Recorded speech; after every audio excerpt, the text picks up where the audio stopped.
Kami ditanya jawab COVID-19, kita masih bersama Dr. Tirza di sini, Ketua Perhimpunan Dokter Spesialis Kedokteran Fisik dan Rehabilitasi. Pagi hari ini akan menjawab pertanyaan dari Anda. Sudah ada 3 penelpon yang menghubungi kami. Ada dengan Ibu Upi di Jakarta Timur yang akan bisa bertanya langsung kepada dokter. Selamat pagi, Bu Upi. Mas Timothy dan Assalamualaikum Dr. Tirza. Pagi Bu Upi, silakan Bu Upi pertanyaannya. Ya, pertanyaan saya adalah, saya itu tanggal 9 Maret kemarin sempat pingsan. Kemudian dari puskesmas saya dirujuk salah satu rumah sakit. Saya dikasih obat.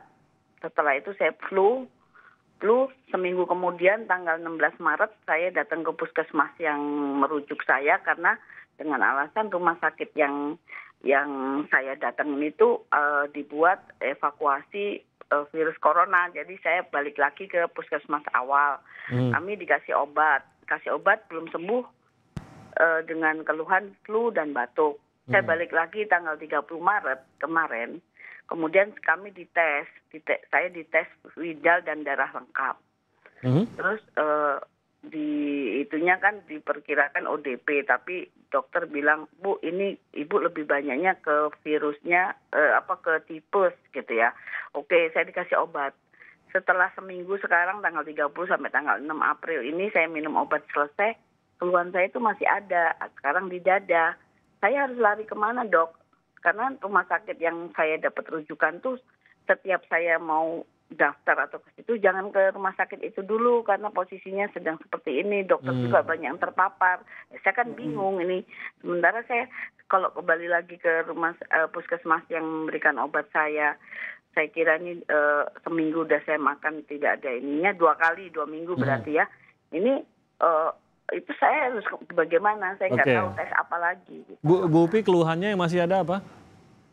Sekarang batuk sama di dada ini agak sekarang rasa dada sekarang. Kemarin kan awalnya saya pingsan karena sempat di rumah sakit besar tuh saya di USG karena saya sempat pingsan di ulu hati saya, dikirain ada apa di rongga perut saya di USG. Dokter bilang oh nggak ada apa-apa, cuman ada lemak dan sebagainya. Oke, saya dikasih dokter rumah sakit.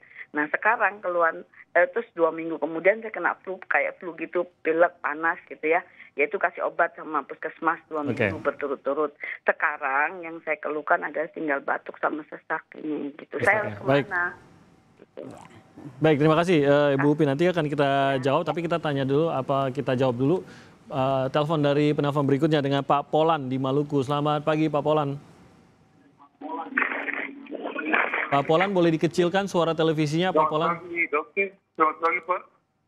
Pagi Pak Polan, mau dikecilkan suara televisinya ya Pak, agar lebih jelas kami mendengar suara Anda. Silakan Pak Polan, pertanyaan untuk dokter. Begini, saya mau tanya kepada dokter nih.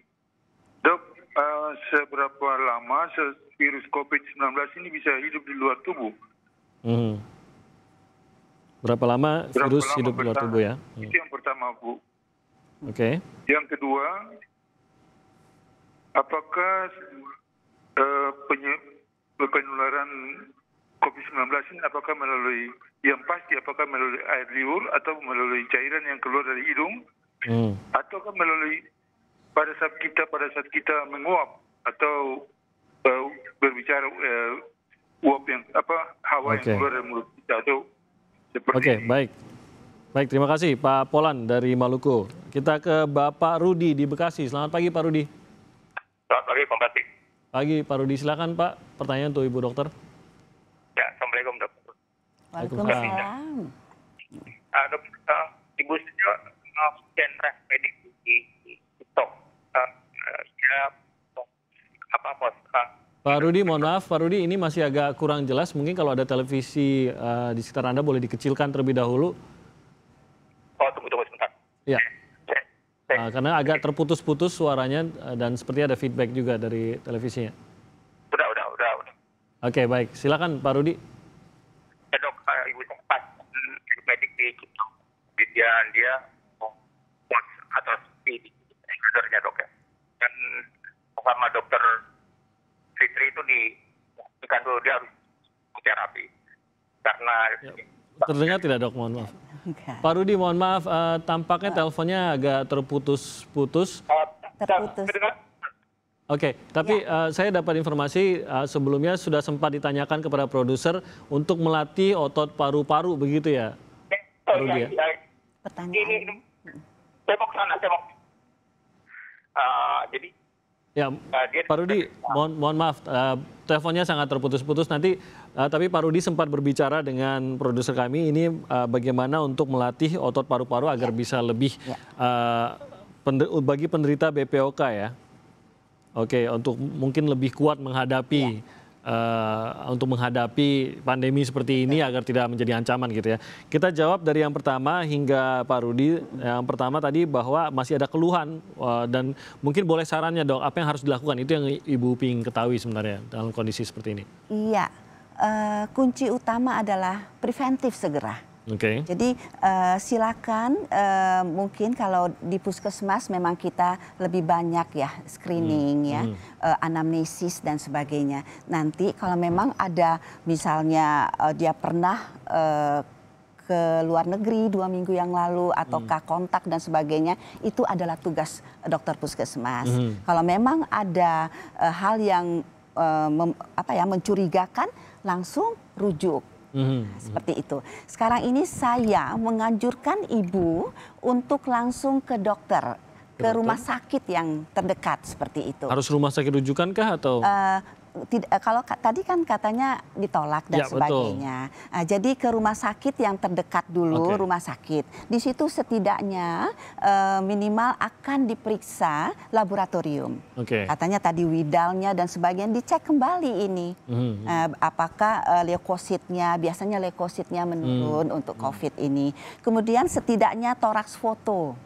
Ya, melihat bagaimana kondisi, apakah sudah ada fibrosis, lebih bagus lagi CT. Apalagi sesak ya Ibu. Ini sesak. Jadi di situ pun nanti akan ada tes ya, swab test ataukah rapid ya, walaupun rapid ini sensitivitinya memang masih rendah. Jadi segeralah Ibu. Ya untuk apalagi sekarang masih ada demam ya, ya bukan menakut-nakuti, tetapi kita prevention, kita cegah dari awal seperti itu.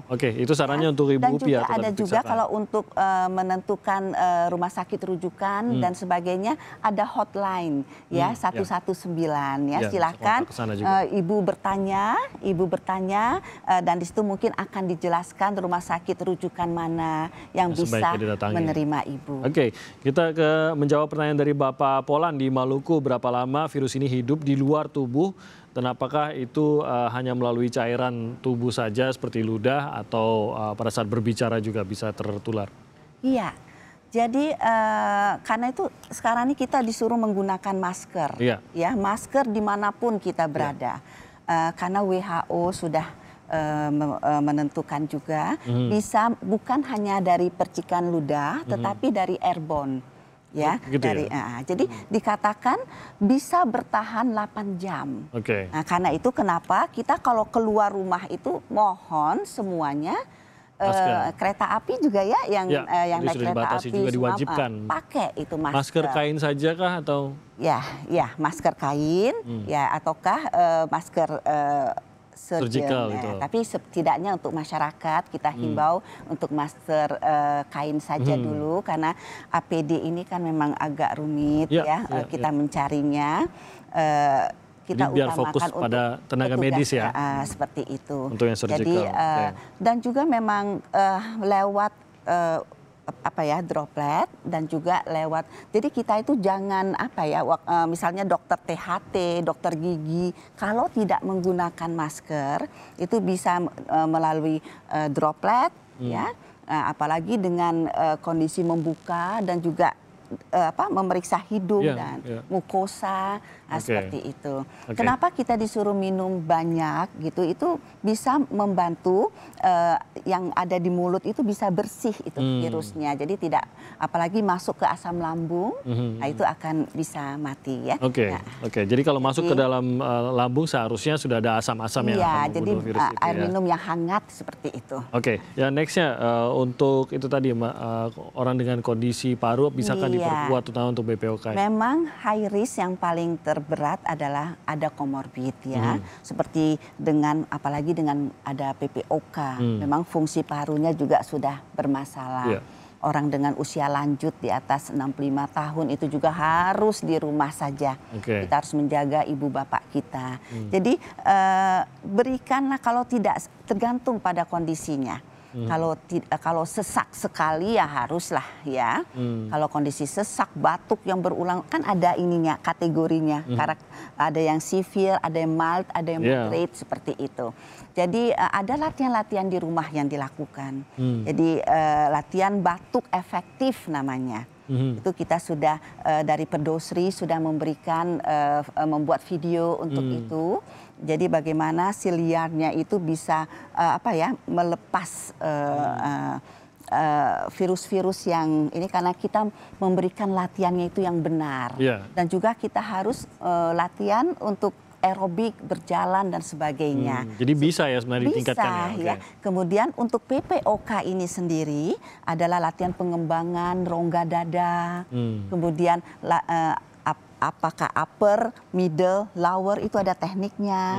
Kemudian latihan batuk yang efektif. Kemudian kalau sesak ya terpaksa ke dokter, inhalasi itu ya. Itu pun harus ada APD yang lengkap. Dan ini jadi tampaknya memang semuanya, dan juga obat disediakan di rumah. Ya, itu yang paling penting. Tampaknya memang harus Pak Rudi harus berkonsultasi langsung ya. Iya, dengan dokter ya, dokter paru dengan dokter rehabilitasi mediknya.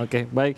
Dokter Tirza, terima kasih banyak atas waktunya bersama kami pada pagi hari ini. Dokter Tirza adalah Ketua Perhimpunan Dokter Spesialis Kedokteran Fisik dan Rehabilitasi yang sudah menjawab pertanyaan Anda di Tanya Jawab COVID-19. Kita akan terus menerima pertanyaan dari Anda. Acara ini atau segmen ini akan kita terus hadirkan setiap hari di Sapa Indonesia Pagi, sehingga Anda bisa sampaikan pertanyaan melalui media sosial kami di @sapa_indonesia_kompas TV. Sekali lagi terima kasih banyak dokter. Semoga sehat terus dokter dan juga rekan-rekan. Sama-sama.